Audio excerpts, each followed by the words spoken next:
permiso al paciente.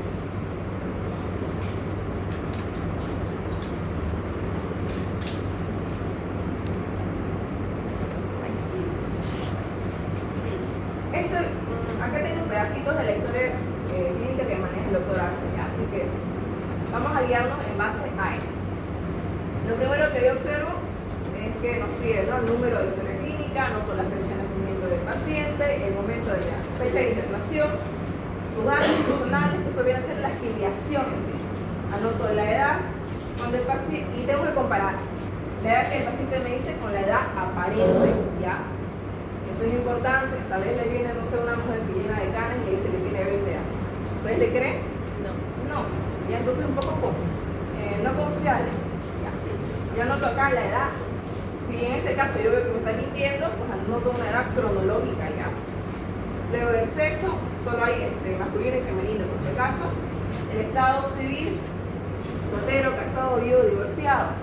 Esto es importante para que, sobre todo ahora en las enfermedades infecciosas, es importante que yo conozca si mi paciente vive con otra persona más en su casa porque la puede contagiar, o tal vez otra persona en su casa la contagió, o si tiene alguien que lo cuide también, dependiendo del caso, ¿no? Eso es muy importante conocer.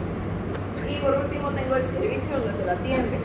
Ya ustedes en su historia clínica para Nemo le ponen servicio de neumología o emergencia. Sí, una pregunta.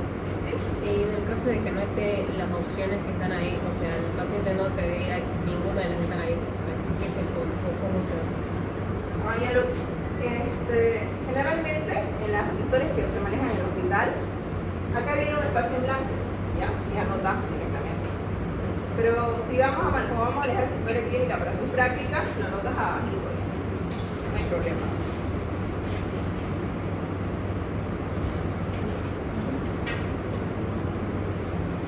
Lo mismo, la afiliación, ¿no?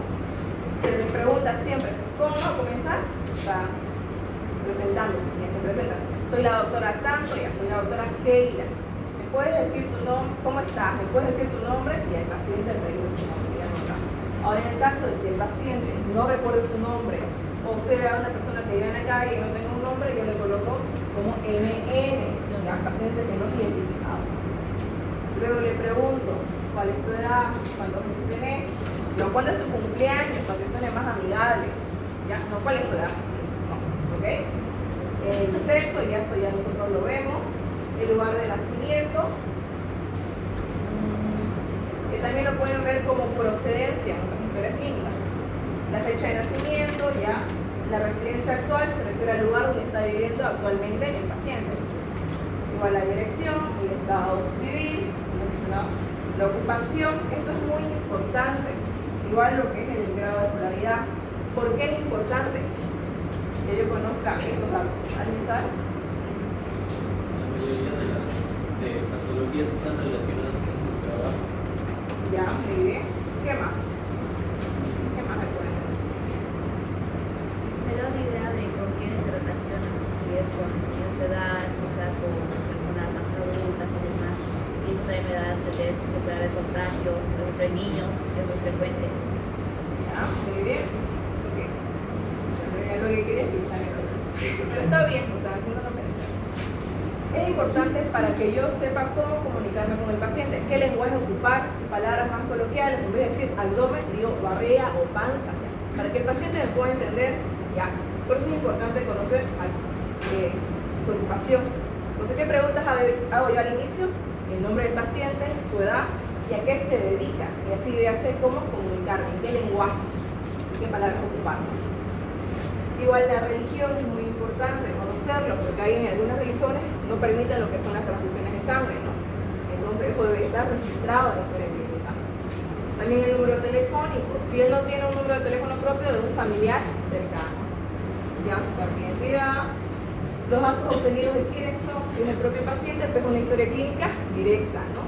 Si yo lo tengo de un familiar o alguna otra persona cercana, es una historia clínica indirecta. Y ya coloco acá el grado de confiabilidad. Digamos que ustedes tienen un paciente que está oliendo alcohol. ¿Ustedes van a confiar en los datos que le dé? ¿Sí o no? No. Entonces, es cero, ¿no? No confiable.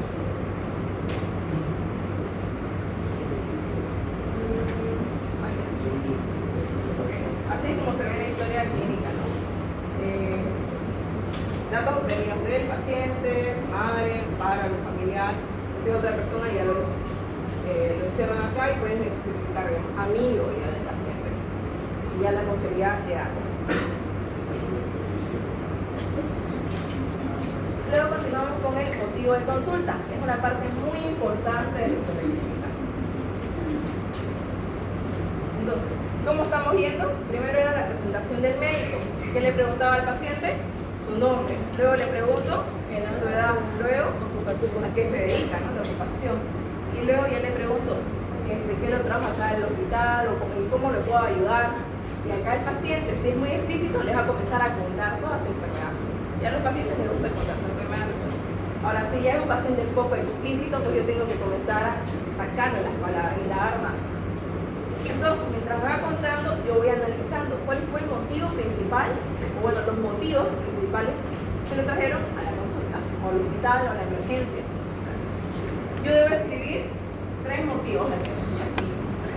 Bueno, hay 3 espacios, así que 3 motivos. ¿Cómo yo lo escribo acá? Como el paciente lo dice. Digamos que el paciente le dice que vino por dolor de panza. Ya suena un poco coloquial, ¿no? Panza. Coloco entonces dolor de barriga, para que no suene pues tan, ¿cómo se puede decir? Tan brusco, no sé qué palabra usar. ¿Verdad? Eso, ya. Como que lo como, pero no ocupo terminología médica, ya. Ahora, si el paciente pues ya es una persona estudiada, o si el paciente es un médico, pues como él lo dijo, ¿no? No hay forma. Hay un par de palabras concisas. Por ejemplo, acá hay este ejemplo. El doctor dice que puedo ayudarlo, ¿cuál fue el motivo que lo trajo aquí? El paciente lo dice, doctor, tengo mucha tos con flema, me duele la cabeza casi todo el día y de rato me falta el aire. Y acá tengo 2 laditos, por ejemplo. Acá dice, motivo de consulta, tos con expectoración, ¿está bien así? ¿O está bien tos con flema? ¿Cómo sería? Tos con flema. Tos con flema.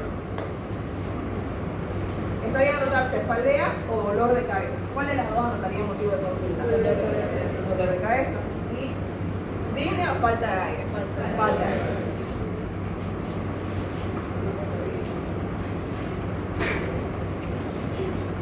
Ya si ocupa palabras muy vulgares, yo lo acomodo un poquito, ya. Ahí se puede. Pero no ocupar si el paciente, digamos, tiene un bajo nivel, digamos que ocupa palabras más de ese tipo, yo lo trato de acomodar más o menos para que no suene tan vulgar, pero no lo cambio rotundamente a terminología médica.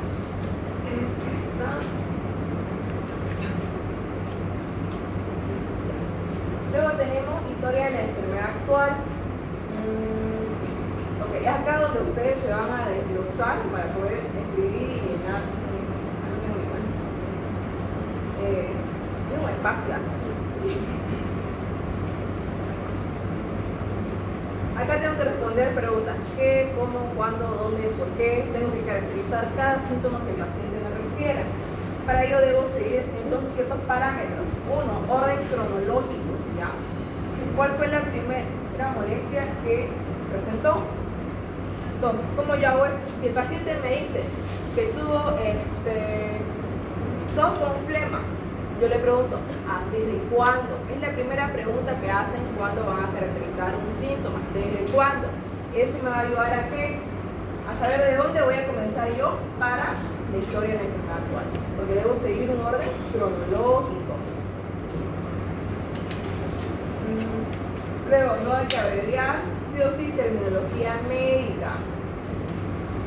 Ya describir el primer síntoma que manifestó, caracterizarlo como les mencionaba. Igual si el paciente fue antes a un centro de salud a su posta, igual se lo anota en la historia de la enfermedad actual. ¿Qué más? Si el paciente igual tiene un diagnóstico de una enfermedad y tiene tratamiento, se lo anota en la historia de la enfermedad actual. Ya, por si acaso, se lo anota. ¿Cómo yo puedo comenzar la historia de la enfermedad actual? Acá hay diferentes ejemplos.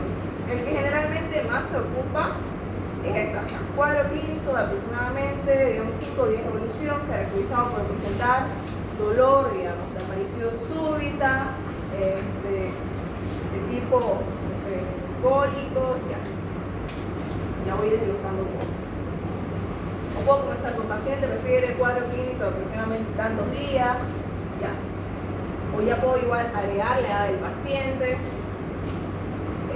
Acá con el doctor Axel no hay problema, como comienzo. Pero si ustedes agarran medicina interna 1 rotatorio, pasan con el doctor Toledo, tienen que buscar este formato acá, cuadro clínico aproximadamente de tantos días.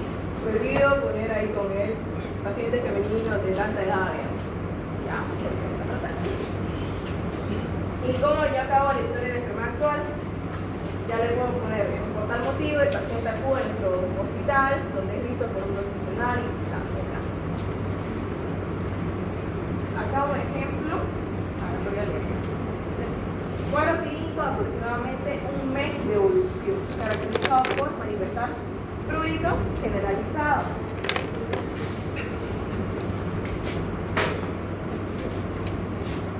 Prurito generalizado. Se acompaña de lesiones maculopapulares.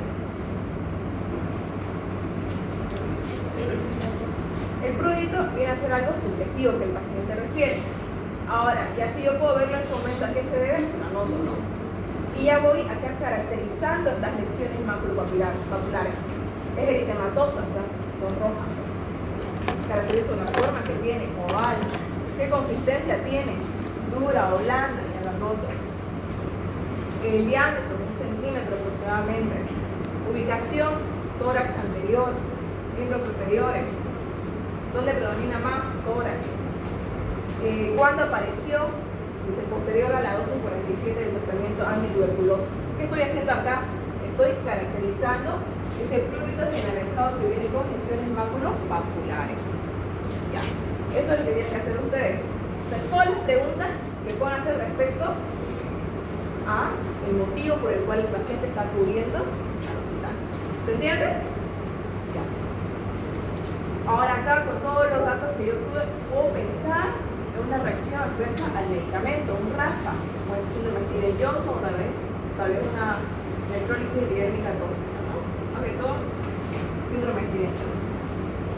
¿Qué más nos dice? El cuadro se observa, se empeora o se acompaña con lo que es estreñimiento, dolor abdominal. Y acá ya estoy caracterizando lo que es el dolor ahora. El dolor es un síntoma. Nos dice, el dolor es de aparición insidiosa, va a ir aumentando progresivamente. ¿De qué tipo de dolor? Cólicos, como retorcijones. ¿Qué intensidad tiene en la escala de EVA, de 1 al 10? Moderada, entre un 4 al 7. Ubicación del dolor, mesogástrico. ¿El dolor se irradia o no? En este caso sí. ¿A dónde? Al hipogastrio y la fosa ilíaca derecha y izquierda. ¿Qué estoy haciendo acá? Caracterizando este síntoma, que es el dolor abdominal. Igual un motivo de consulta muy frecuente. ¿Y yo cómo termino? Motivo por el cual el paciente acude al Centro de Salud Integral, distrito 12, tal fecha, el cual fue referido de emergencias al Hospital San Juan de Dios, donde es derivado del servicio de neumología, cama 11, por tanto es evaluado por personal de turno. Ya es una forma de acabar eso. Ya si el paciente tal vez tenga una enfermedad de base, por ejemplo diabetes, mellitus, yo lo escribo, digamos, acá, ¿no? Antes de finalizar. Y coloco que tiene que recibir el tratamiento, o sea, tiene que continuar el tratamiento. Para que lo vean después. Ya veo cómo se las pasa la vida. No articular pasa. ¿Tienen grupo de estudiantes? No la pases al grupo general. No. Ya, porque soy doloroso. Ok, vamos a comenzar a desglosar los síntomas más frecuentes que se ven. Ya. Uno de ellos es el dolor. Para poder caracterizar el dolor, vamos a ocupar un hemotécnico. Aquí es, ¿ya? A, aparición, la T de tipo, luego tengo la I de intensidad, L, localización, I, irradiación, E, evolución y la F, factores acompañantes. Hay otro mnemotécnico que es el de Alicia, seguramente lo vieron ya, Facebook, Alicia Fedeusa. Igual, pero este es el que igual yo creo que es más fácil de aprender. Mejor se ocupan los autores ocupan más que todo este mnemotécnico. Entonces, comenzamos con la aparición. El paciente me dice, ya, estoy viniendo porque me está doliendo el abdomen. Ya, yo tengo que preguntar. ¿Cómo le comenzó a doler el abdomen? No sé, si apareció de manera brusca, si fue como el dolor fue aumentando de poco en poco. Ya, ocupar, digamos, terminologías más sencillas para que el paciente pueda entenderlo. Luego, el tipo de dolor, ustedes pueden buscar igual unas tablitas donde está el tipo, cómo el paciente percibe ese dolor y los ejemplos que hay, porque es importante que los conozcan.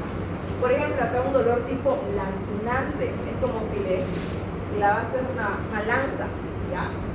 Un ejemplo sería la neuralgia del trigémino. Un dolor urente se refiere a un dolor que quema, por ejemplo, en una úlcera péptica, en un reflujo gastroesofágico, ¿ya? Urente que quema. Un dolor opresivo, es como si lo estuvieses aplastando, por ejemplo, en un infarto agudo de miocardio, el paciente dice que el dolor que siente como si la pata de un elefante le pisase el tórax. Tan fuerte, ya. Y lo asociado a opresivo. Un dolor de tipo transfixiante, es como si el dolor pasase de un lado hacia el otro lado. Un ejemplo característico es en la pancreatitis aguda, que se caracteriza por presentar un dolor en cinturón, no en el cinturón. Eso es clave. Un dolor sordo es un dolor leve que está presente todo el tiempo. Por ejemplo, el cáncer. Exquisito. Un dolor desgarrante, por ejemplo, o sea, como si partiesen algo, ¿no? Si lo jalasen, estuviesen arrancando. Un aneurisma disecante es cuando caemos hasta la aorta y acá se desprendió una de las capas, la íntima, y ya saben que comienza a entrar por acá. Ese es un aneurisma disecante. Ya, incluso igual un dolor muy fuerte. Un dolor taladrante, que es una odontalgia.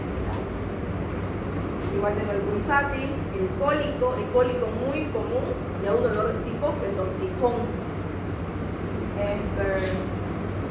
Acá hablaríamos de cólico biliar, un cólico intestinal, un cólico renal, ¿ya? Por ejemplo, el cólico renal, tanto hombre como mujer, ¿dónde van a sentir el dolor? Digamos, a este nivel, ¿no? Bueno, en la parte de atrás, ¿ya? Vale, en la región lumbar. Ahora, en esos cólicos es muy frecuente, cólico renal, es que el dolor se irradia, lo vamos a ver enseguida. En el caso del hombre, el dolor se irradia hacia los testículos, hacia abajo, ¿no? En la mujer, igual se irradia hacia abajo, hacia los labios mayores. Eso igual es algo importante que tenemos. Y luego tengo un dolor gravitativo, que es como una sensación de pesadez.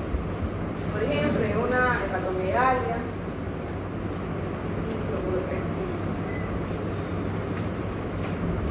ya vimos la aparición, el tipo, continuamos con la intensidad.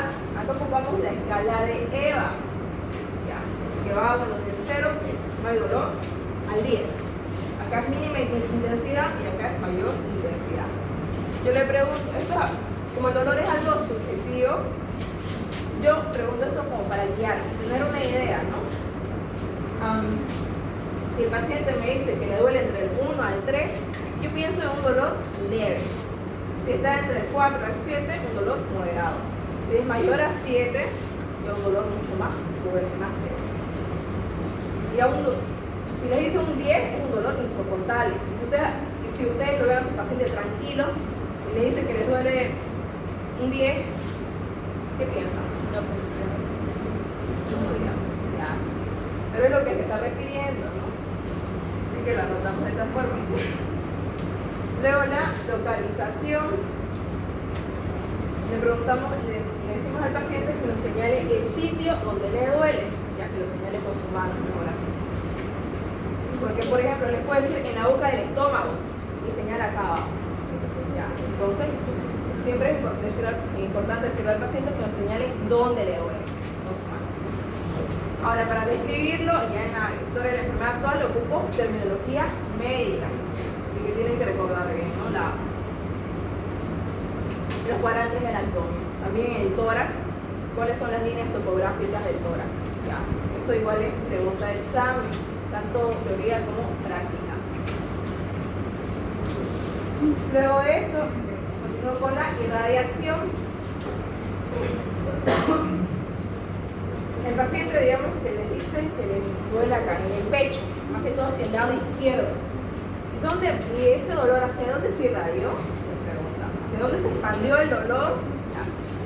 Y él le dice que se extendió hacia su brazo izquierdo, hacia la mano. Entonces yo lo anoto eso en mi historia de enfermedad. ¿Y qué puedo pensar ahí? En un infarto, ¿no? O también, bueno, el infarto en algunas ocasiones se llega a irradiar hacia la mandíbula también, y no hacia el miembro superior izquierdo. Otras veces se mantiene a este nivel, a nivel del epigástrico, y uno puede confundirlo con una gastritis, una úlcera péptica, pero en cambio era un infarto de la caja inferior del corazón. Entonces es importante realizar una buena anamnesis, ¿no?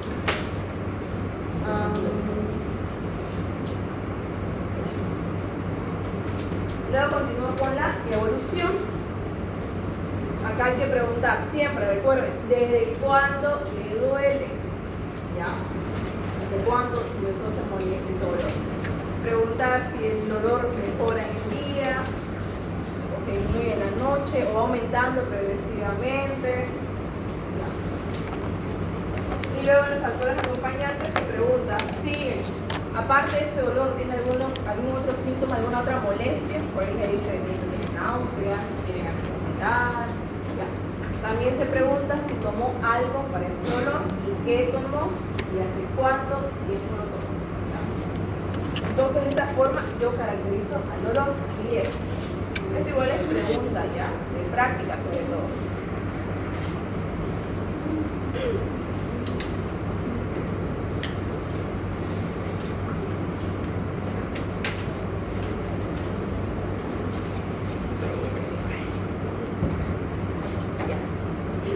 Acá un ejemplo, nos dice un cuadro clínico caracterizado por dolor torácico, la aparición.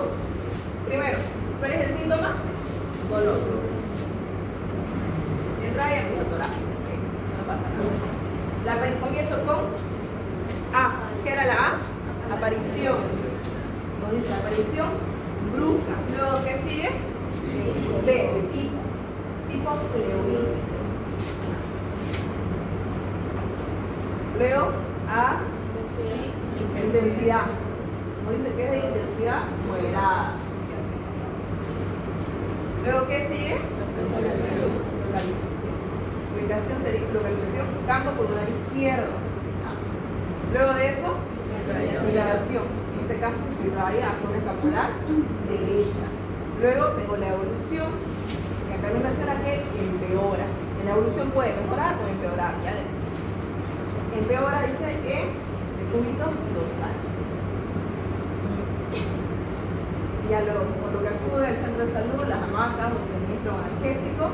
Además, los factores acompañantes. ¿Qué puede hacer acá? Otros síntomas. Manifiesta náusea acompañada de vómito. Entonces, de esta forma, yo ya caractericé el dolor. Ahora, ¿qué tengo que hacer después de esto? El paciente dice que tiene náusea acompañada de vómito. ¿Qué voy a hacer ahora? Tengo que caracterizar las náuseas y vómito. Y de esta forma yo voy haciendo mi historia de la enfermedad actual. ¿Entendido? ¿O no? Ya. Luego acá, fiebre, signo o síntoma. Ambos.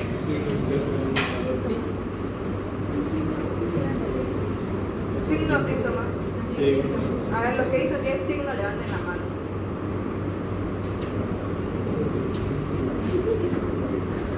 Sí, es signo.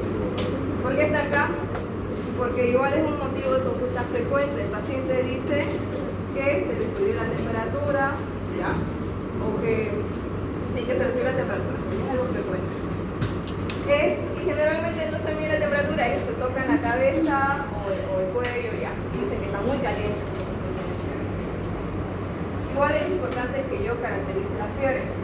Cuando el paciente nos dice que tiene fiebre, pero no se midió la temperatura, en la historia clínica yo la anoto como alzas térmicas no cuantificadas. Ahora, en caso de que se haya medido la temperatura, la anotaría como alzas térmicas cuantificadas. ¿Ya? Eso es clave. Se les pregunta, ¿cuándo apareció, digamos, la fiebre? ¿Qué momento del día? Por ejemplo, en la tuberculosis, el paciente despierta con la temperatura elevada y a lo largo del día va disminuyendo, va mejorando. Entonces es importante, digamos, conocer la aparición de la fiebre. Y los factores acompañantes, por supuesto, ¿no? Algunos se pueden acompañar de vómito, náusea, o incluso lo que es Igual es importante que ustedes conozcan los valores normales de la temperatura. 36 a 37.4 y ya febrícula salaría de 37,5 a 37,9 y ya fiebre mayor a 38. La hiperpirexia ya mayor a 48.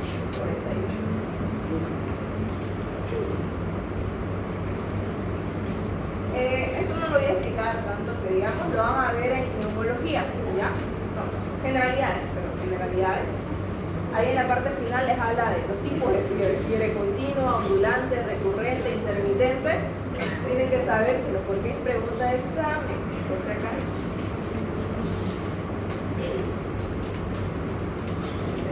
Sobre todo esta. Las primeras tres y la recurrente, ¿ya? Las estrellas recurrentes. Igual es pregunta de práctica, por si acaso. Lo preguntan los doctores. Es 9, claro. Luego continuamos con la tos. La tos viene a ser un síntoma, ¿ya?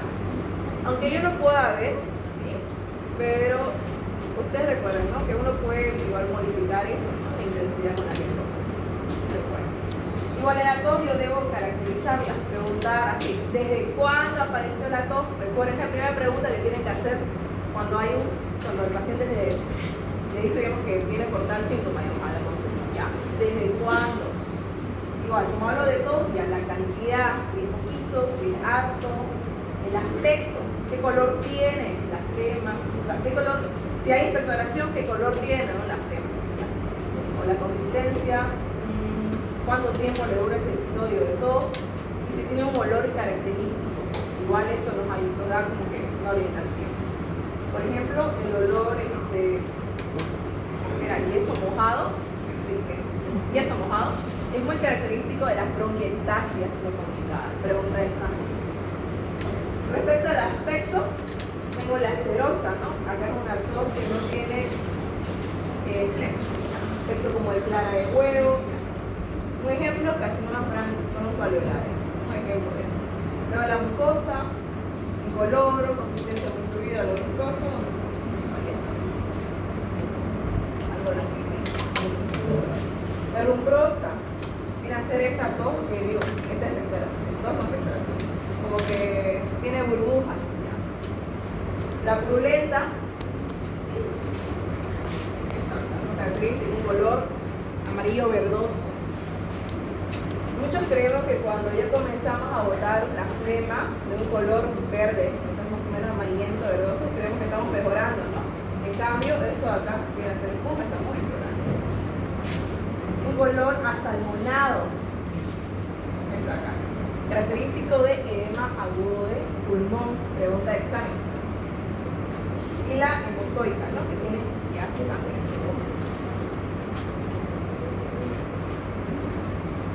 Lo que les mencionaba respecto al olor, igual si les pregunta al paciente si tiene un olor fétido, igual hay como ejemplo un olor a cacho quemado que está en su libro, neumonía por Klebsiella.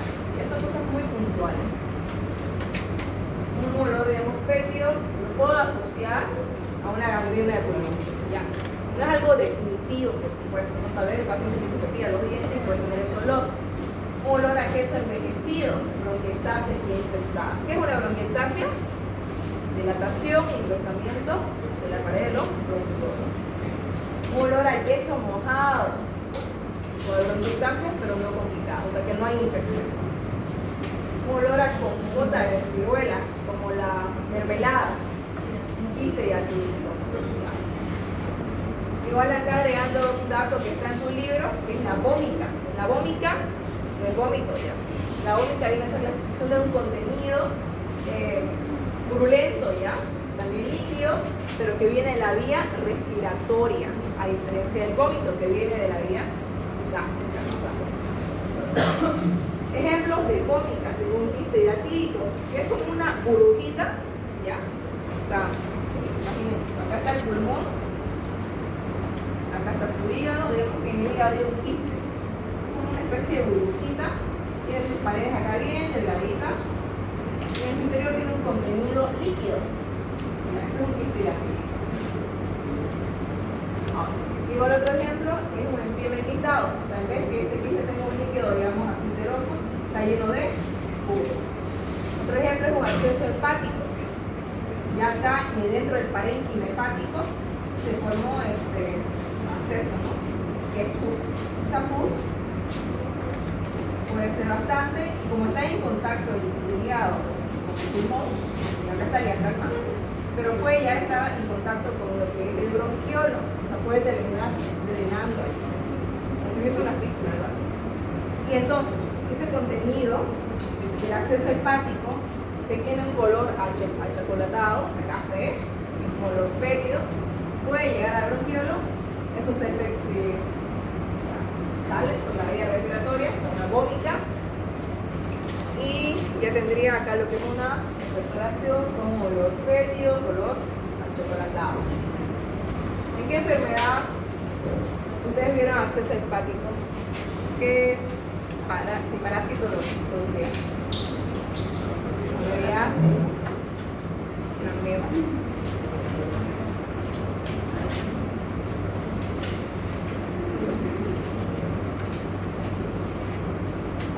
Luego continuamos con la disnea. Igual lo mismo, recuerden, ¿cuál es la primera pregunta que hago cuando el paciente me menciona un síntoma diferente? ¿Desde cuándo?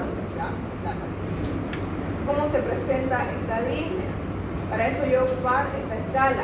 Esta es la escala de disnea que ocupamos en neumología. ¿Ya? Hay otra escala que se ocupa para cardiología, que es la escala de Nija. Eso se lo ven cardio, pero esta es para neumo, sobre todo. El grado 0 se refiere a que hay ausencia de disnea. No hay disnea en la actividad física. Grado 1 se refiere a disnea al caminar en un territorio llano, o sea, un suelo así plano. Eso se refiere.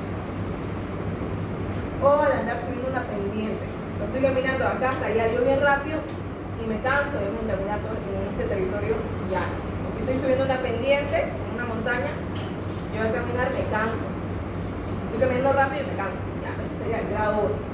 Ahora en cambio el grado 2, acá en la disnea se produce una incapacidad para mantener el mismo paso con una persona de mi edad.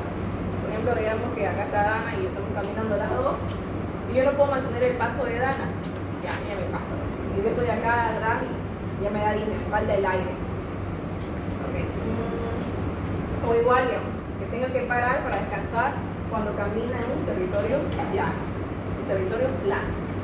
El grado 3 se refiere que cuando camina 100 metros ya le faltó el aire y tiene que pararse a descansar. Y el grado 4 es el más grave. Acá el paciente tiene una incapacidad física, no se puede vestir solo, no puede cepillarse, no puede ir al baño solo porque se cansa por el más mínimo movimiento. Esto igual es pregunta sobre todo de práctica, ¿ya? Igual puede caer en la teoría, si es que lo hacen así. ¿Qué más debo preguntar? Ya desde cuándo, cómo se presenta, ¿no? Y clasificarlo según esta escala. La evolución, mejora la disnea cuando descansás, cuando te sentás, cuando te acostás en la cama. ¿Ya? Factores atenuantes, ¿no? Toma algún medicamento igual para aliviar la disnea y si presenta algún otro síntoma que acompañe la disnea. ¿Alguna duda hasta ahí?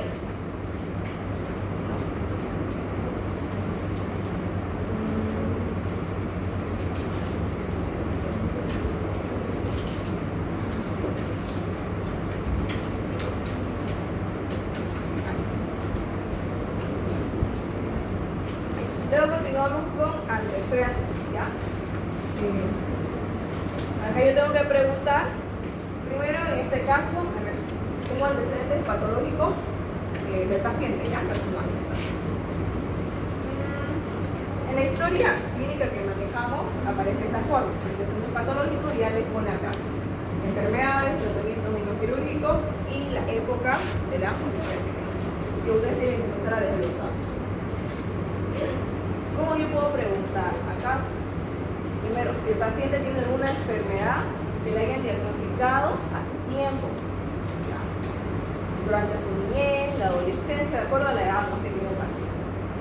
Entonces, si él me dice que tal vez tiene diagnóstico de asma, lo diagnosticaron cuando era niño, cuando tenía 5 años, la nota. El paciente refiere a haber sido diagnosticado con asma.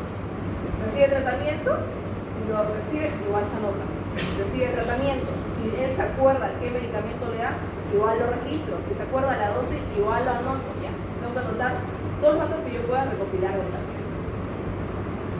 Ahora, sobre todo en la edad adulta, muy importante preguntar bien si el paciente tiene diagnóstico de Chagas, o bien algunos tal vez no tengan diagnóstico, pero sí han vivido en una zona endémica, digamos, muy probablemente hay Chagas, igual, digamos, debo registrarlo. Si tiene diagnóstico de hipertensión arterial, un paciente, digamos, que viene del campo, ustedes le van a decir: ¿usted tiene diagnóstico de hipertensión arterial?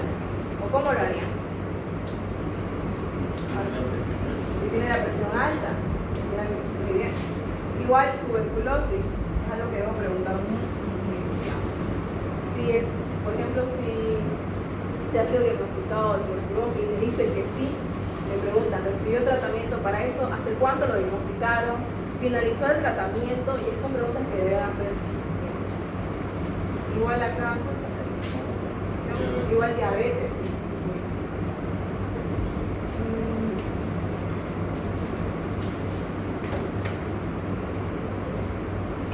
Y algo que está ahorita endémico, epidémico, nuestro medio, la chikungunya, ¿no? Igual el medio.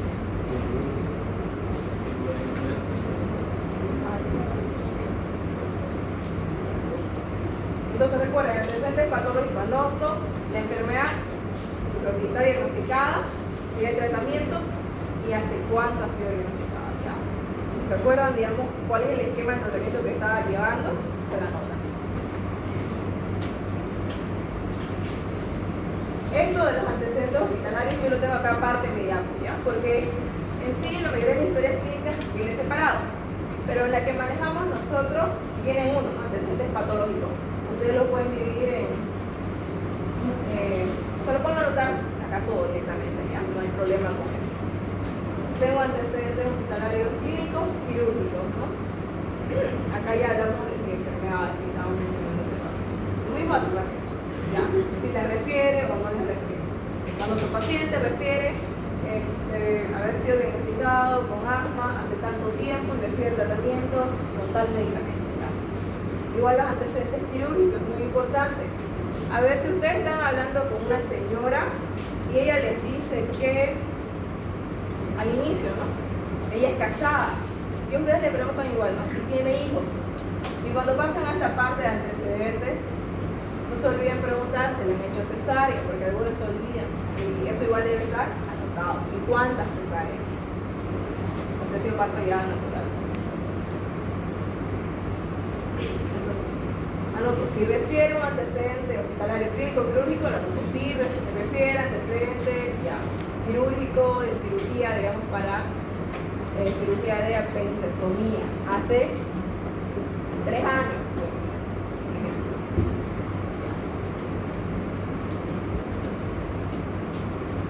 Luego acá tengo los antecedentes personales no patológicos. Ya.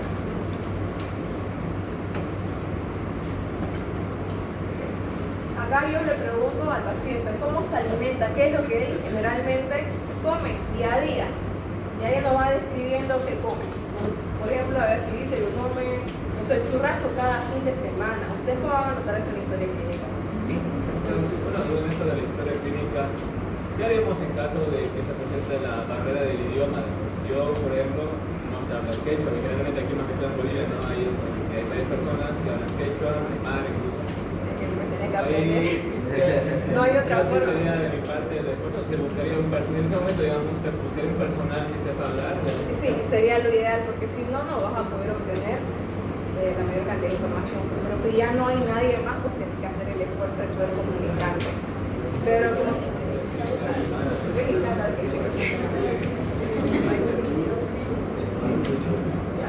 Entonces, chicos, acá en lo que es dieta, no voy a anotar lo que el paciente come específicamente. Yo tengo que deducir. Si él me dice que consume a diario comida rápida y los fines de semana le planto un churrasco, yo pienso más en una dieta hipercalórica, porque consume más alimentos grasosos, más carbohidratos. O puede ser una dieta normocalórica, un paciente que balancea su comida, ¿no? Ya. O puede ser una dieta hipocalórica, que se restringe de los carbohidratos, se restringe de las grasas. Ya. Entonces eso yo lo especifico de acuerdo a lo que el paciente me va contando de lo que come día a día. Ya. Luego igual, respecto al alcohol, tabaco y droga, para esto yo tengo que tener tacto para poder preguntarle al paciente, ¿no? Yo le puedo preguntar, usted, digamos, bebe alcohol, ¿desde hace cuánto toma alcohol? Ya. Igual si pueden obtener los demás datos de qué cantidad toma, con qué frecuencia, qué toma, ya. Igual respecto al tabaco, igual se pregunta, es muy importante. Respecto a las drogas, los pacientes ya suelen ser un poquito más difícil, pero si el paciente se anima a decirles, pues la anotan. O si ustedes, por la apariencia de que tiene el paciente, porque eso se puede deducir, igual lo registran, ya si sospechan de que él consume drogas. Igual acá, las alergias, se les pregunta si tiene alergia a algún medicamento, a algún alimento, o tales picadores de algunos insectos, igual se lo registran. Porque recuerden que no todos reaccionamos de la misma forma cuando nos pica, digamos, una abeja, ¿no? Igual desde qué edad presenta la alergia, qué lo desencadena, cómo se manifiesta, si es una ronchita, tal vez le da una reacción ya anafiláctica. Igual lo que es las transfusiones, igual es importante preguntar si se ha realizado alguna vez, y así el paciente se acuerda, ¿no? Generalmente varios no se acuerdan. Respecto a las inmunizaciones, para esto hay una tablita en la historia clínica que manejamos. Y ya los medicamentos, si tiene un tratamiento actual al momento, igual se lo registra. El paciente recibe tratamiento para tal enfermedad y se anota, digamos, qué medicamento toma si el paciente se requiere. ¿De acuerdo? Acá de esta forma aparece la historia clínica del doctor Axel. Ya se nos dice que fuma y anotó sí. Consumo promedio, digamos una caja al día. ¿Hace cuánto tiempo? Más o menos. Ya lo anotamos. Seguimos de 5 años.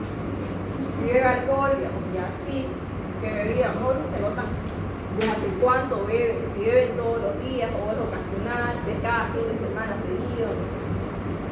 El tipo de paciente se refiere a las drogas, ¿ya? Si lo refiere, anotan sí, si no, no. Y si se puede obtener ese dato de qué droga es, anota igual. Si hay dependencia, también. Respecto a los hábitos sexuales, acá igual hay que buscar la forma de cómo preguntarlo. Se le dice, ¿usted es sexualmente activo? Algunos sí se les puede, ¿no? Depende cómo va, cómo va desenvolviéndose en la anamnesis, ya. Pero si el paciente, digamos, refiere a ver que tiene hijos, que tiene una bebé, digamos, hace un año, pues yo ya sé que es activo sexualmente. En caso de que usted es menor de edad y no quiera dar información con su padre, No. ¿Harías? No. Si el paciente no quiere referirlo, no se lo colocaría paciente no refiere. Porque no podemos llegar. y su motivo de consulta por alguna enfermedad sexual. Lo ideal sería que estés a solas con el paciente, tal vez con otro personal médico, obviamente si sos a contratar a un médico y el paciente es una enfermera, pero los familiares, pues, hay que buscársela. ¿Qué se refiere con compra? Es de Tuberculosis. Yo me robé la diapositiva. Ya. Acá, chicos, esta es la parte de inmunización, ¿ya?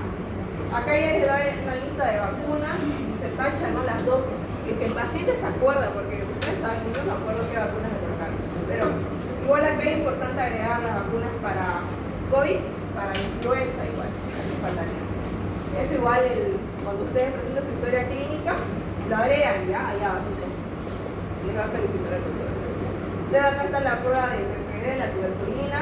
Sobre todo esta historia clínica acá, estamos enfocada en neumo, ya por eso que está presente. Y si presenta enfermedades ejecutivas, ya. Eso viene ahí por la razón de que puede haber lo que es raza cuando se realiza un tratamiento antituberculoso. Luego, continuando los antecedentes personales no patológicos, igual tenía esta parte, ¿no? De hábitos. ¿Qué anotaba acá? Ya vimos lo alimenticio, ¿no? Cómo era la dieta del paciente. Ahora, lo higiénico me refiero a la diuresis y a la catarsis. Si hace pipí, si hace popó. Ya. Cuando hablo, digamos, de elección, ya me lo relaciono a diuresis. Diuresis positiva o negativa. ¿Ya? Ahora debo caracterizar cuántas veces va al baño, qué cantidad, digamos, más o menos, si le duele o no le duele al hacer, digamos, el aspecto, el color, ¿ya? Si le da vergüenza al paciente, digamos, pero usted tiene que tratar de sacar la mayor información que pueda, recuerden eso, ¿ya? Luego en la catarsis se refiere al popó. Ya, igual colocación negativo o positivo, igual deben caracterizar, ¿no? Y pueden anotar simplemente, digamos, catarsis positiva 2 veces al día, ¿ya? De consistencia pastosa, de color marrón. ¿Ya? Ahora, si ustedes se acuerdan, ¿no? La escala de Bristol, pues lo anotan igual, ¿ya? No hay problema con eso. Pero no creo que se acuerden. ¿Ya? Luego, en lo que es diuresis, igual puedo ocupar algunas terminologías, ¿ya? Por ejemplo, tengo anuria, que es la ausencia de la secreción de orina. ¿Menor a cuánto? 100 ml al día. Disuria se refiere dolor a la micción. Luego acá tengo lo que es poliuria, un aumento del volumen de secreción de orina. Entonces acá sería más o menos mayor a 1200 a 1500 ml al día. A diferencia de la polatiuria, que se refiere a que el paciente va varias veces al baño, pero orina poco. ¿Ya? Esa es la diferencia entre poliuria y polatiuria.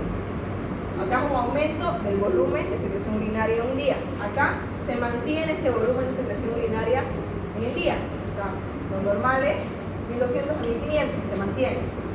Pero va varias veces al baño y orina poco. Luego tengo acá lo que es oliduria, que es una secreción urinaria menor a 500 ml al día. Otras bibliografías dicen que es menor a 400 ml. Y luego tengo lo que es la micturia, que es micción nocturna, ¿no? Sobre todo frecuente en los niños.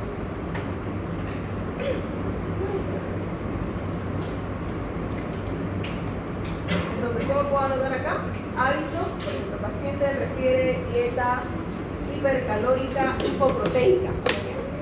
Diuresis positiva, 3 veces al día, ya, de color amarillo, ámbar, y así te lo dice. Catarsis, digamos que sería positiva, 3 veces al día, de consistencia acuosa, por ejemplo.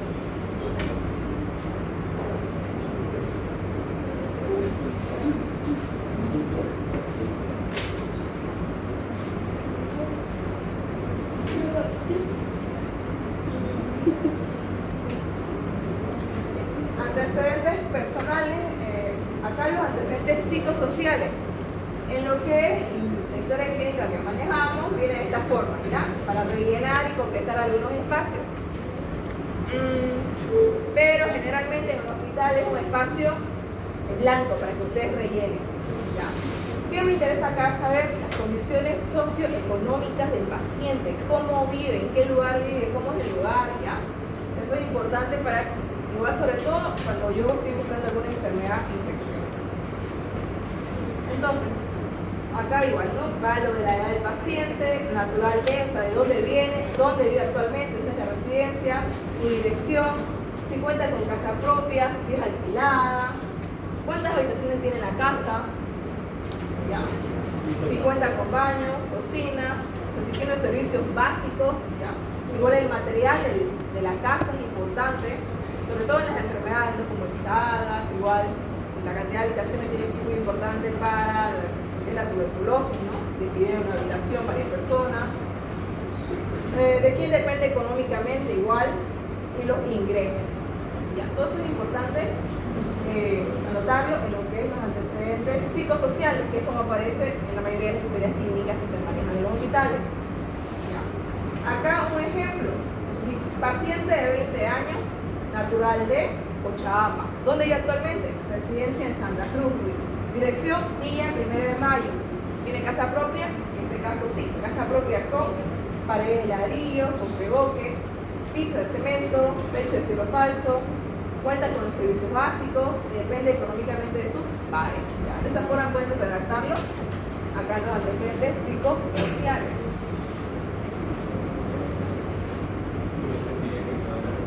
Pero con que sepan ustedes si es casa propia, cuántas habitaciones y servicios básicos, y el material, digamos, de la casa, está bien, ya. Esos datos son muy importantes. A ver aquí cómo está. Dice, nació en, digamos, a ver, eso no, ¿dónde nació? Santa Cruz, reside en Santa Cruz. Tipo de vivienda, ahí te pone A, B, C. Y eso según tu criterio, digamos. A digamos, sería más bueno, digamos, una casa que cuenta con servicios básicos, que tiene sus paredes bien revocadas, ya, tiene, depende, digamos, pues, no depende de otras personas, digamos, sus ingresos, y aún hacer todo lo contrario, digamos, una cosa, pero sí. Eso lleva de acuerdo a su criterio de ustedes, el tipo de vivienda, cómo lo colocan, de acuerdo a cómo el paciente les vaya contando. Acá, actividad física, se realiza si es sedentario o si hace poca actividad física. Perdón, sedentario de este lado, acá si realiza un poco de actividad física o si es activo. ¿Ya? Si tiene estrés, pues la mayoría sí. Y si el estrés es laboral, ya se va a notar sí o no. En nuestro caso, pues sería laboral. Ya si practica deporte, igual se lo registra, no sé deporte practica, si trabaja, si existe algún riesgo laboral, de acuerdo al trabajo que realiza el paciente, igual se lo registra. Por ejemplo, digamos, si trabaja en una carnicería, ¿cuál es el riesgo? De cortarse, ¿no? La zona en que vive, si es endémica, epidémica, ya, para algunas enfermedades, por ejemplo, si les dice que vive en los lotes, digamos que hay ahí mucho dengue, ya la noto dengue. El grado de escolaridad igual, y se ve otro dato, digamos que cuando él me refiere, lo noto en otros.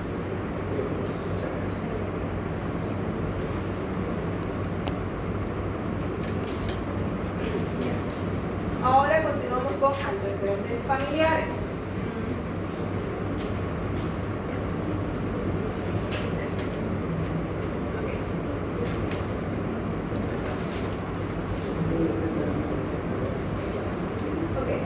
Acá se pregunta respecto a los padres, hermanos, hijos, ¿ya? Todo el círculo más cercano del paciente.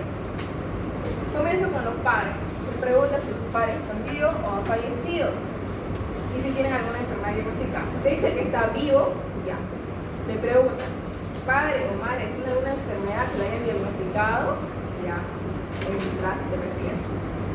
O si no tiene ninguna enfermedad, se coloca, digamos, padre vivo, aparentemente sano, que no tiene ninguna enfermedad. O si ha fallecido, y se le pregunta igual, si sabe cuál es el motivo por el cual falleció. Un ejemplo sería, padre fallecido hace 5 años por complicación de diabetes. Igual respecto a los hermanos, se anota la cantidad de hermanos, se diferencia cuántos son mujeres, cuántos son varones. Si están sanos, si hay alguna enfermedad, los hermanos. Si han fallecido, igual. Y se anota hace cuánto tiempo. Igual respecto a los hijos, se anota cuántos hijos tienen, rectifica. Mujeres y hombres, ¿no? Si están sanos, si hay alguna enfermedad. Y igual, si refiere una enfermedad, se anota si hay tratamiento, si está recibiendo. Y lo mismo con el esposo o la esposa. Si está vivo, si ha fallecido, no sé cuánto tiempo, si está sano, si está enfermo, no sé cuánto tiempo, y si recibe tratamiento. ¿Ya? Todo eso va en antecedentes familiares. Hay un ejemplo, dice, padre fallecido hace 5 años por intervención. O madre fallecida hace 3 años por muerte natural. Si está sano, el hermano aparentemente sano. Así es como aparece la historia que manejamos. Antecedentes familiares, existe en la familia predisposición familiar o hereditaria. Generalmente cerramos predisposición familiar. ¿Ya? Y acá abajito, en este pequeño espacio, se anota esto acá, los ejemplos que les coloqué, ¿no? Es pequeño, así que pueden ocupar un poquito más. Pueden colocar acá. Padre y madre vivos aparentemente sanos, como ejemplo. Y acá se pueden cerrar las enfermedades que están presentes en su familia. No Sin predisposición no se marca nada. Generalmente siempre hay predisposición familiar, pero si no hay, se coloca que no refiere.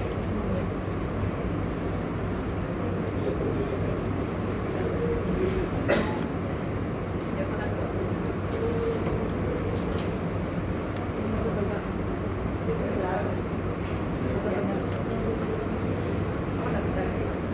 ¿Qué? Luego tengo antecedentes ginecobstétricos, solamente para las mujeres, ¿ya? ¿Cómo viene? Ya. Vale. Si ustedes les piden su historia, que la transcriban a mano, ya hacen la historia de un varón, ya no colocan esto, ya lo saltan al siguiente extracto básico. Acá ustedes tienen que recordar un poquito de terminología, ¿ya? Que es menarca, puarca, telarca. Ya menarca, la primera menstruación, telarca, la aparición del vello púbico, ¿no? Telarca, de las mamas, ya esto es lo que pasa. Acá, ¿cómo se rellena? Menarca, digamos, aparece la primera menstruación, se coloca, se acuerda a qué edad tuvo su primer periodo. Si en ese momento donde se está elaborando, ese mes se está elaborando la historia clínica, tuvo su periodo, se lo anota igual. ¿Qué características tiene? Si presenta un dolor muy fuerte los primeros días del periodo, o si tiene bastante flujo, igual se anota la fecha de la última menstruación. Acá la gesta se refiere a los embarazos, ¿ya? Igual si hay partos, se anota cuántos partos, sucesivo vaginal, igual se anota cuántos han sido, si no refiere nada, se coloca no refiere, ¿ya? En el espacio que hay.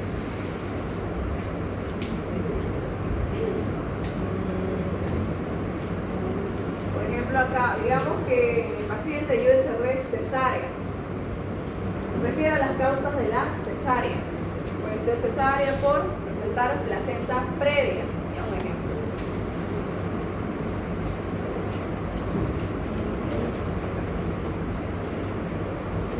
Luego acá antecedentes pediátricos. Generalmente en un adulto, el adulto no se acuerda ya. Pero si es el niño, pues la madre te refiere, ¿no? Entonces ya se puede rellenar más tranquilamente este espacio, pero en lo posible siempre tratar de rellenarlo.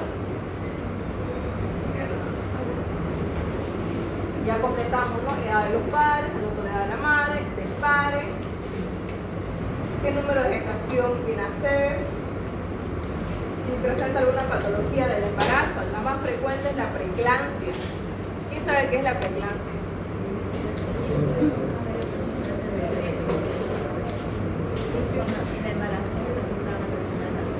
La hipertensión, ¿no? Sí, acompañado de proteinuria. Y la eclampsia. Eso es convulsión. Igual si hay una diabetes gestacional, se la nota acá. Sí hubo. Igual si el parto fue de inicio espontáneo, fue inducido, ¿dónde fue atendido? Eso ya lo hicieron, ¿no? Si en el domicilio, en la posta o en el hospital. Si fue vía vaginal, si fue necesaria, si se ocuparon forceps, si hubo una complicación durante el parto o la cesárea, igual. Si el paciente se acuerda, se va a anotar. igual la edad gestacional, que probablemente no se acuerden, tampoco su peso, tampoco la talla, pero si se acuerdan, ya estamos también. Igual lo que es el ACAR, igual se registra. El ACAR viene a ser un método donde yo voy a ver la vitalidad del paciente, lo cual se evalúa el primer minuto de vida y en el minuto 5 de vida. Eso lo van a ver en pediatría. Igual si hay alguna patología de recién nacido, por ejemplo si tiene síndrome de Down, no se lo registra igual.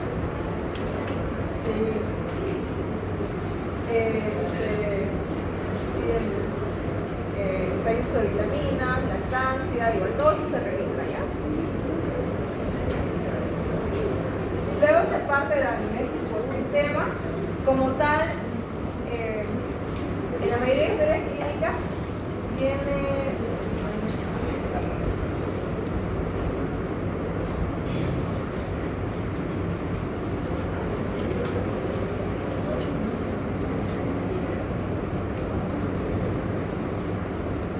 Viene así, sistema central, respiratorio, cardiovascular, y ya lo que uno coloca acá es, si no presenta ninguna alteración en un sistema, se lo coloca como asintomático.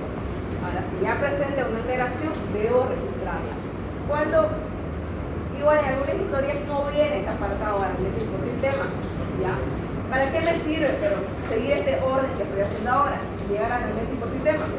Porque yo a veces puedo saltar o omitir algún síntoma que se presente en un sistema en específico. Entonces yo acá es donde yo aprovecho a identificar algún síntoma que me he saltado. ¿Okay? Por ejemplo,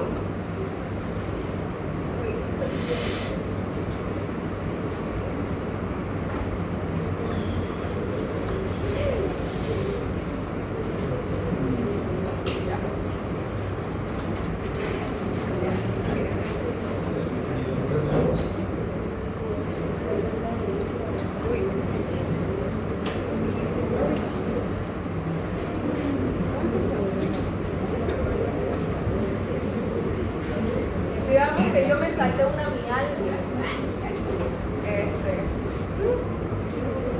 Y el paciente me dice que tiene dolor muscular. Ya. ¿Qué hago yo? Ese dolor muscular lo debo trasladar a la historia de la enfermedad actual. Y comienzo a caracterizarlo, porque fue algo que omití. ¿Okay?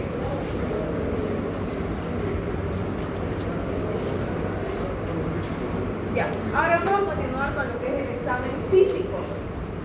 Yo ocupaba lo que eran métodos seriotécnicos, ¿no? Infección, palpación, protección, ocultación, generalmente.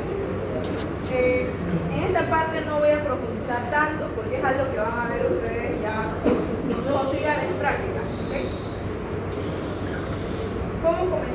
¿Qué datos debo yo obtener aquí en este apartado? Uno de ellos, recuerden, el examen físico comienza con la inspección. Entonces, según mi criterio, yo acá puedo encerrar si el estado general del paciente es bueno, regular o malo. Si el paciente está en el hospital, pues va a ser de regular o malo, no de las dos. El estado de conciencia, igual si está lúcido, si está confuso, somnoliento, obnubilado. Nubilado se refiere a que hay una dispersión de la vigilia y acá el paciente puede ser despertado con un estímulo breve. O sea, si yo le toco el brazo, se va a despertar. Y estuporoso, acá el paciente despierta con un estímulo doloroso recién. Si yo le aprieto, le pongo el brazo acá, será un delito, recién despierta. Ya sería un paciente estuporoso. O un paciente comatoso que no presenta respuestas a ningún estímulo. Esto yo lo determino con qué? Con la escala de Glasgow, la escala de la conciencia. Igual el estado nutricional, según la alimentación que el paciente me refiere y según cómo yo lo veo físicamente, coloco bueno, regular o malo. La posición en la que se encuentra al momento que yo abro la historia clínica o la posición que él adopta debido a su enfermedad. Generalmente, digamos, los pacientes están echados, acostados, una semifaula, ¿no? O de cúbito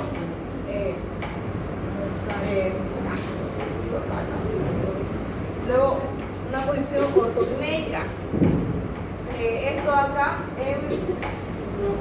por ejemplo, los pacientes que tienen insuficiencia cardíaca van a presentar lo que es la ortognia. ¿Qué es la ortognia? Disney de cúbito supino, o sea, estando echado, le falta el aire. ¿Qué es lo que hace ese paciente? Va a buscar sentarse de esta forma, o bien ir al borde de la cama y apoyarse así. Entonces busca una posición sentada. La trepógnea viene a ser disnea en decúbito lateral. Cuando el paciente presenta trepógnea, un derrame pleural, por ejemplo, ¿ya? Igual otra posición, la genupectoral. Vamos a ir viendo algunas imágenes acá. Ay, no tengo imágenes. Por ejemplo, esta posición de acá es característica del proceso meningos.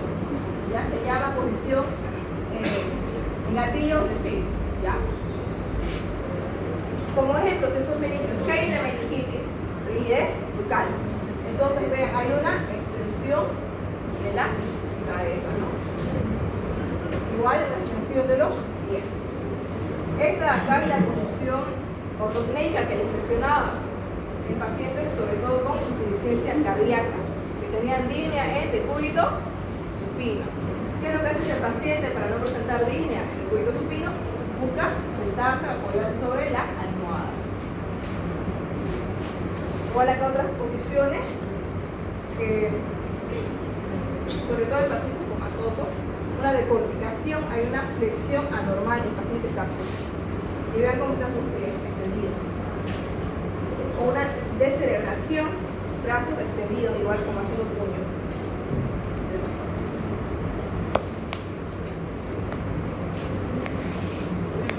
Igual lo que es el biotipo, según cómo yo lo vea en el paciente, según su contextura, anoto, ¿no? Hay diferentes clasificaciones.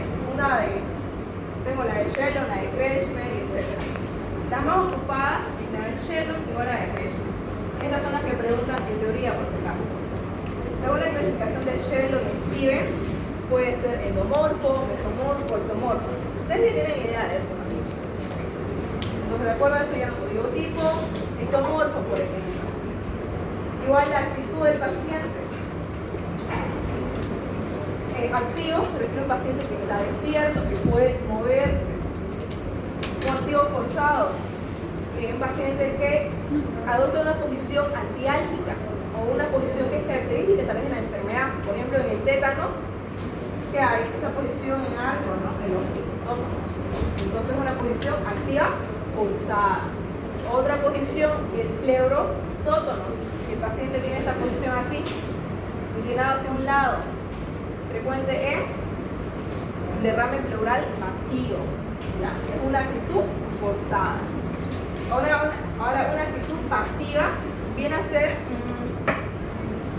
un paciente que no tiene que cruzar, que está comatoso, ¿ya? Okay. Igual las facies, yo he escrito diferentes tipos de facies, por si acaso. En cada tema que ustedes vean, les van a mostrar en su libro diferentes tipos de facies. Eso se las preguntan en práctica, por si acaso, ¿ya? Y estas acá, las que anoté, son algunas de las más frecuentes. Si el paciente tiene una fase normal, como están ahorita ustedes, sanitas y todo eso, se anota como una fase compuesta. Ahora ya si hay alteraciones, pues de acuerdo a las características, se anota la fase histérica, por ejemplo, si está amarillo. Si es una fase inexpresiva, tiene que ser una fase parkinsoniana. Igual la piel y las mucosas, yo las reviso al momento del examen físico, ya reviso la piel del rostro, de las extremidades, si están normohidratadas, si están hipohidratadas, cómo está la temperatura de la piel, cómo está la coloración de la piel, si hay manchas, ¿ya? Igual la hidratación pilosa, la alopecia del paciente, ¿ya? Igual los signos vitales para dentro del examen físico general. Y también lo que es el IMC, que yo lo saco con el peso y la estatura del paciente. Así viene su historia clínica de ustedes. Ya le dije, no estado general, bueno, regular o malo. Luego acá la posición. Y bueno, y ponían la actitud, ¿no? La posición de acusa bifaule o una posición de opistótono, igual la normal. La actitud, digamos, si es opistótono, ¿qué actitud sería? Activo, forzado. La fase, ¿cómo se le dice a una fase normal? Compuesta. Igual acá piel y mucosas, ¿no? Pues si están normohidratadas, si están normocoloreadas, ¿ya? Si hay alguna mancha o cicatriz importante, igual la noto acá. El estado nutricional del paciente, igual si es bueno, regular o malo. A ese lado allá el peso, la talla. Y a este lado, acá yo saco lo que es el IMC.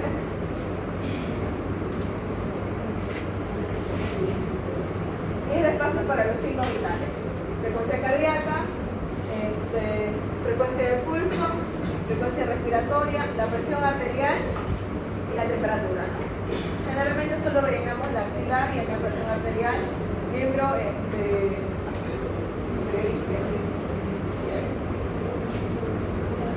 para acá.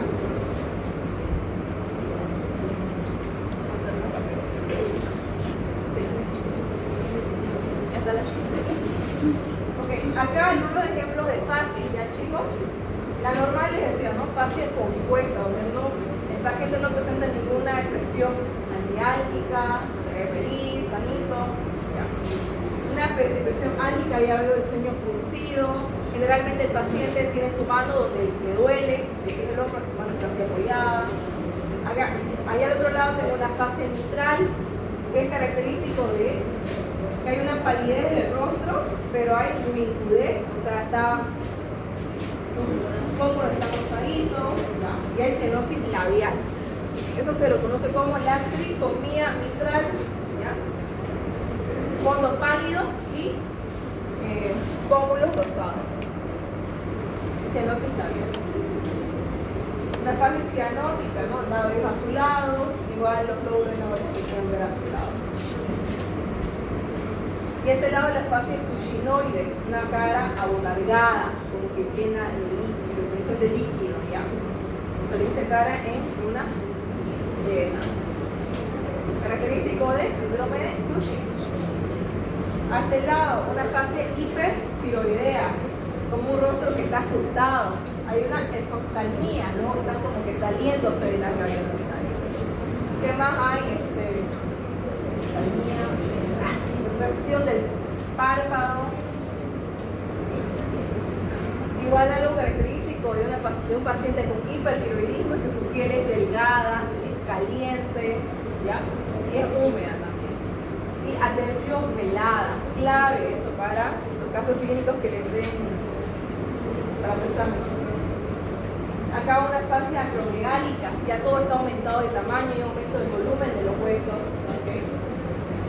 Y la leonina, ¿no? Que es muy característica en la lepra.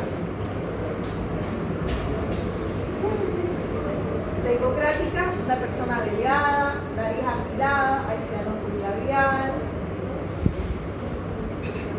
Acá un paciente caquéctico, ya es mucho más marcado, digamos, toda la parte ósea. Y una fase lúpida que lo característico es el signo de alas de mariposa. Para que lo revisen. Ahora en lo que es examen físico segmentario, yo tengo este orden: infección, palpación, percusión y aplicación. Ese es el que vamos a ocupar generalmente para casi todos los segmentos, ¿ya? Excepto en lo que es abdomen. Voy a saltar esto. Acá, en abdomen. En abdomen yo tengo otro orden. Ya no es inspección, palpación, percusión, ocultación. Comienzo con inspección, pero continúo con la ocultación, luego percusión y por último palpación. ¿Por qué? Digamos que ustedes tienen un paciente con apendicitis, su abdomen está mucho más sensible. Si ustedes se pasan de la inspección a la palpación, le van a producir mucho dolor. Porque cuando yo hago palpación, hago una palpación superficial y una más profunda, de acuerdo a la presión que yo realizo en la abdomen. Entonces, puedo producir un dolor extremo en el paciente al momento de realizar la palpación, puedo modificar los ruidos hidroaéreos al momento de tocar el abdomen, o sea, de hacer la palpación. Por esa razón tengo un orden diferente cuando hago la exploración del abdomen. Para no modificar los ruidos hidroaéreos y no así alterar el diagnóstico.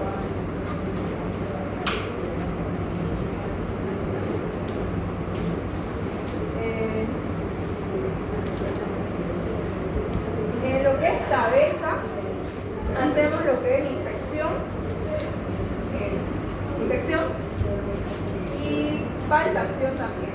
Ya. Ocultación generalmente no se lo hace. Tampoco, percusión tampoco. Es algo que no se hace frecuentemente. Cuando hago percusión, por ejemplo, sería cuando estoy buscando el signo de Chopstick, que era para, ¿de acuerdo? Calcemia. La pregunta es decir, ya se lo he dicho a usted. Ya. Cuando hay sospecha de hiperparatonia. Para que recuerden, cabeza solo se hace inspección y palpación comúnmente, sobre todo la inspección. Ya. Acá yo reviso cómo la forma que tiene el cráneo del paciente, cómo está la implantación pilosa del cabello, qué tipo de cabello tiene, si es ondulado, sería quilotrópico, si es liso, lisótrico, ya. Evalúo si hay simetría, si hay hundimiento, digamos, al hueso del cráneo. Igual se revisa la nariz, si es simétrica. Los ojos, acá ya busco lo que es reflejo fotomotor. Igual reviso los oídos, si tienen buena implantación, si son simétricos, si hay buena audición. Igual reviso las cejas, pestañas, boca. Cuando reviso boca es importante igual buscar acá si el paciente tiene o no tiene caries, ¿ya? Si presenta todas las piezas dentarias igual, ¿okay? Igual cuando reviso lengua le puedo ya pedir a mi paciente que mueva su lengua, así exploro qué par craneano, el 12º par, ¿no? Igual te preguntan, ¿no? Si tiene alguna alteración gustativa. ¿Ya? Luego el cuello, acá si hago inspección, reviso la forma que tiene el cuello del paciente, cilíndrico, cónico, si es corto, si es alargado.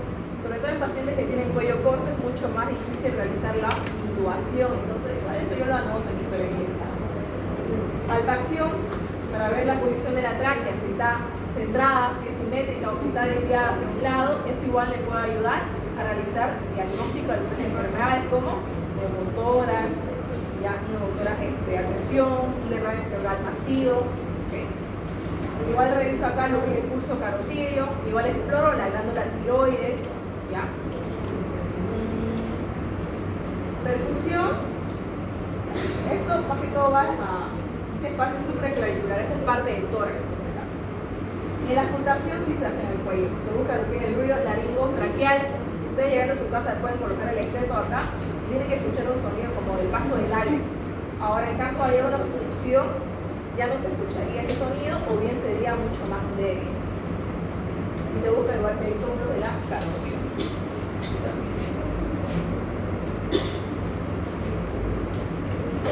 El tórax, tanto para explorar lo que es corazón y pulmones, yo realizo primero mi inspección, reviso si el tórax es simétrico, si tiene alguna anomalía congénita o adquirida del tórax. Por ejemplo, acá un tórax en tonel se refiere a un tórax que está ensanchado en sentido anteroposterior, transversal, o sea, un tórax como un tonel. Porque eso es característico de pacientes enfisematosos. Acá en el enfisema hay un atrapamiento de aire, el aire no puede salir, por lo tanto se queda retenido en el tórax y se ensancha. Un pestus del cavatum, carinatum. Carinatum sería que la parte de acá del esternón como que sobresale más hacia adelante y el cavatum está hundido. Este de acá es, el cavatum es un igual reviso la forma cilíndrica, piriforme. La piriforme es una forma frecuente en la mujer, y el cilíndrico en el varón. Igual reviso si hay lesiones en la piel, si tiene cicatrices del paciente, ya. Y el tipo de respiración. Ahora, continuando en percusión, en el caso del corazón, no se lo hace frecuentemente, pero lo ideal sería hacerlo, ¿no? Palpación, acá se realiza el choque de punta, donde en el foco mitral, ya, se coloca lo que es la palma de la mano sobre el foco mitral y se va a sentir el choque de punta que viene a ser, o sea, yo estaré percibiendo lo que es apex del corazón. Igual la ocultación en los focos cardíacos, que es lo que tienen que repasar igual para su práctica, porque igual entra focos cardíacos. En el caso de los pulmones, en la percusión yo busco, voy a escuchar, lo normal es escuchar sonoridad pulmonar, pero puedo identificar alteraciones según el sonido que yo escuche cuando percuta. Si escucho matidez, es como cuando estoy empezando acá. Eso es algo mate. Entonces puedo pensar en que el espacio pleural está ocupado de líquido, por ejemplo. Pensaría en un derrame pleural, tal vez. O si escucho que la sonoridad pulmonar está más aumentada, un timpanismo, no sé cómo hacerlo, pero algo timpánico, puedo pensar en que la cavidad pleural está llena de aire. Ejemplo, un neumotórax. Igual acá en la palpación evalúo la expansividad de los pulmones. ¿Qué hago yo? A mi paciente yo le coloco mis dos manos acá arriba, y los hombros así, de esta forma, y le pido que meta aire y saque aire. Entonces yo evalúo cómo se expande cada tórax. Lo ideal sería que se expandan de la misma forma, ¿no? Que sea simétrico, pero a veces en algunas enfermedades un hemitórax se expande más que el otro. Entonces ya pienso que hay una enfermedad. Igual en la ocultación, lo normal es escuchar un murmullo vesicular, son como burbujitas, pero pero pueden ver alteraciones. Por ejemplo, si escucho sibilancias como silbidos, puedo pensar en asma. Si es bilateral, ya, si es bilateral. Si es unilateral, puedo pensar en obstrucción. Ya. También, si escucho roncos, es como cuando ustedes soplan, colocan su mano así y soplan. Si escucho sonido fuerte, los roncos pueden escucharlo, por ejemplo, en una neumonía. Entonces, todo eso es lo que van a ir viendo y se va a ir desglosando en lo que es neumología y cardiología. O sea, ahorita les expliqué así bien a grandes rasgos, tal vez no me hayan entendido esto, pero esto se fue detenidamente ya. O sea, no da para avanzarlo hoy.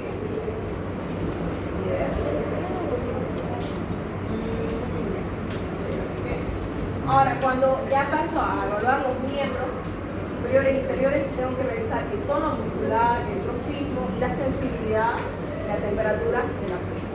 ¿Cómo evalúo tono muscular y la fuerza muscular? Yo le pido al paciente simplemente que levante sus manos. ¿Ya? Eso de pedir que levante las manos y las mantenga arriba se llama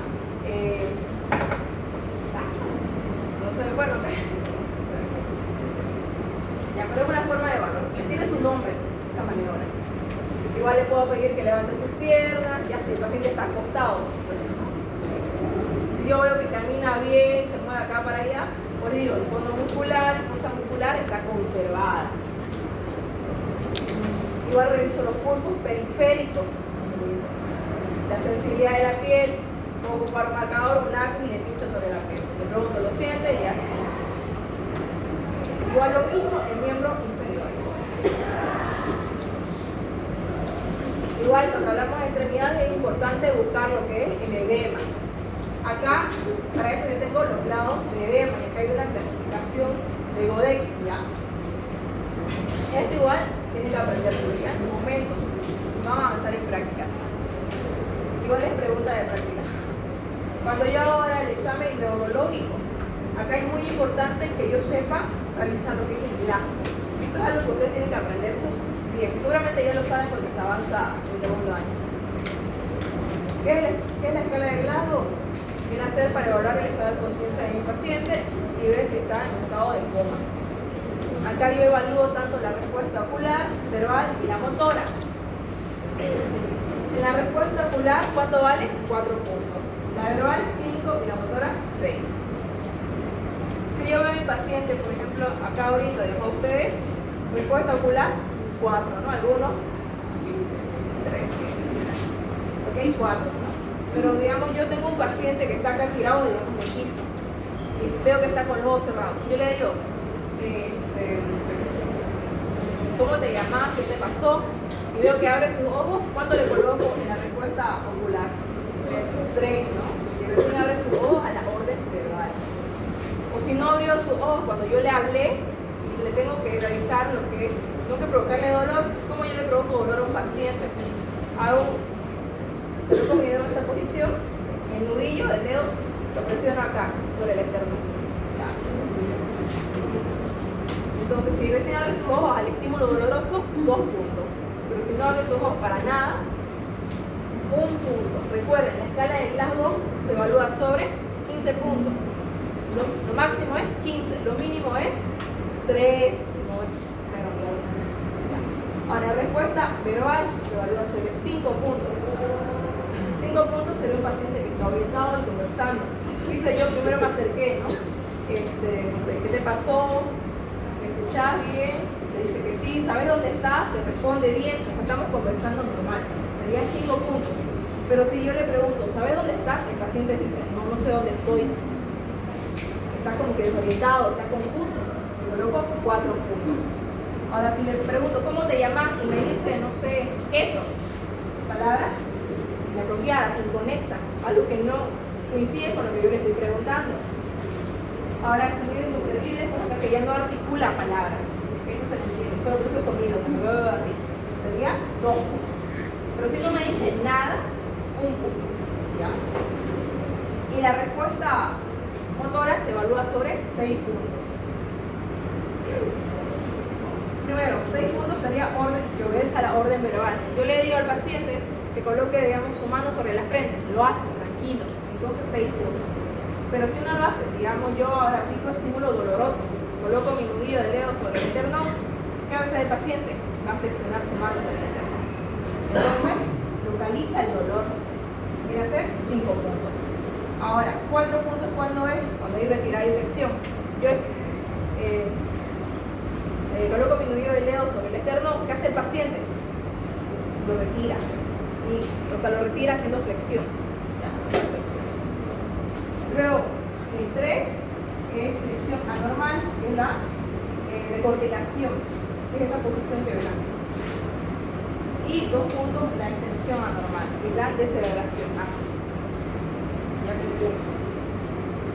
Y ya si no hay ninguna respuesta motora, sería 1 punto. Entonces, no se olviden, escala de Glasgow me evalúa el estado de conciencia del paciente y me sirve para saber si está en estado de coma. Si es menor a 8, ya está en estado de coma. Ya, no se olviden eso. ¿Cómo se evalúa el Glasgow?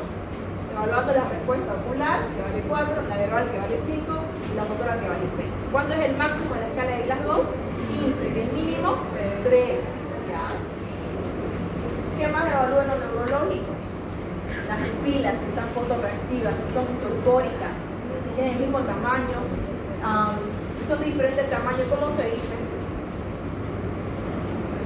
Anisocóricas. Si tienen bordes irregulares, disfóricas, ¿no? Igual evalúo los signos y los de Buczynski y los de Buczynski y Balinski, igual hay otro más. Ya, eso. Entonces, acá en el neurológico, como anoto el estado de conciencia, si está lúcido, si está estuporoso, si está letárgico, nublado, ya. Y la escala de Glasgow. Acá hay un poquito de terminología para que ustedes puedan completar esa parte del examen de hoy. Les mencionábamos paciente letárgico, hay una impresión incompleta del estado de conciencia, está desorientado, está confuso, está somnoliento. Ya un nublado, hay una depresión completa del estado de vigilia. Entonces, como yo lo despierto al paciente haciendo estímulos breves, o sea, lo toco y ya recién despierta. Ahora un poroso recién despierta al estímulo doloroso. Y en el coma no hay respuesta a ningún estímulo. ¿Okay? Esto igual es importante que se lo aprendan, es un término. Eso allá no todavía. En lo que es examen genitourinario, por conservar el pudor del paciente, eso no lo van a hacer ustedes cuando hagan sus prácticas hospitalarias, ¿ya? Pero es importante, digamos, realizar algunas preguntas. La diuresis, ¿me duele al orinar? ¿Tiene alguna molestia? Si no todo algo anormal, tal vez. Si hay secreciones, igual se preguntan. Pero observarlo como tal no lo van a hacer, ¿ya? Máximo llegaría a la región inguinal. Por ejemplo, acá diuresis positiva, interés externo, medio público de acuerdo a la edad y sexo.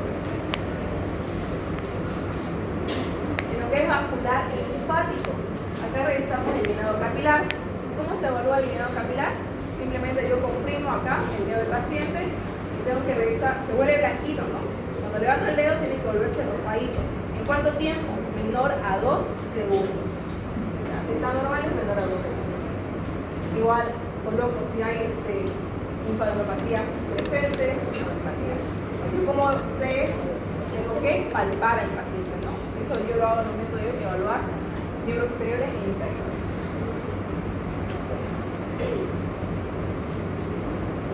Entonces, con todos los datos que yo pude recabar en mi anamnesis de examen físico, ya tengo entre un 60 a un 70% de mi diagnóstico. Con eso puedo tener un diagnóstico presuntivo. Debo anotar al menos 3 diagnósticos presuntivos. Por ejemplo, si yo pienso en una neumonía, ¿cómo lo voy a anotar en mi historia clínica? Acá, en el diagnóstico presuntivo. Síndrome de condensación. Porque todavía no estoy 100% seguro de que es una neumonía. Yo tengo que hacer un estudio de imagen. Y la parte, que esto sí es pregunta igual de práctica, ¿cuál es la parte más importante de la historia clínica? Ya lo hicieron el año pasado. Es esta, donde tiene que estar la firma del médico quien elaboró esta historia clínica para que esta recién tenga validez. Ya se anota el nombre de quien elaboró, su firma, quien supervisó, igual la fecha, ¿no? Que es importante.